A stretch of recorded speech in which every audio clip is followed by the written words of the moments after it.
ఈ నెల 31వ తేదీ జరిగే రంజాన్ ప్రార్థనల కోసం ఈద్గా మైదానంలో మున్సిపల్ కార్పొరేషన్ ఏర్పాట్లు చేస్తోంది. ఈ ఏర్పాట్లను ఎమ్మెల్యే ఆరణి శ్రీనివాసులు, మున్సిపల్ కార్పొరేషన్ అదనపు కమిషనర్ చరణ్ తేజ్ రెడ్డి, సహాయ కమిషనర్ అమరయ్య, ఇంజనీరింగ్ అధికారులు పరిశీలించారు. గురువారం ఉదయం మైదానంలో జరుగుతున్న పనులను పరిశీలించి శనివారం నాటికి పూర్తి చేయాలని ఎమ్మెల్యే ఆరణి శ్రీనివాసులు ఆదేశించారు. ముస్లింలను అన్ని రంగాల్లో అభివృద్ధిలోకి తీసుకువచ్చేందుకు ఎన్డీఏ కూటమి ప్రభుత్వం కృషి చేస్తున్నట్లు ఎమ్మెల్యే ఆరణి తెలిపారు.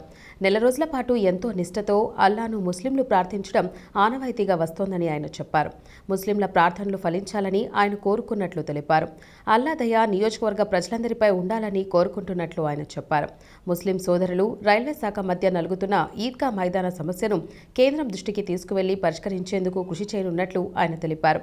ఈ కార్యక్రమంలో ఈద్గా కమిటీ నూతన చైర్మన్ రఫీ, మహబూబ్ బాషా, ఎస్కే బాబు, నరసింహాచారి, రాజారెడ్డి, జీవకోన సుధా, కేఎంకే లోకేష్, పాటకం వెంకటేష్, కూరపాటి సురేష్ తదితరులు పాల్గొన్నారు.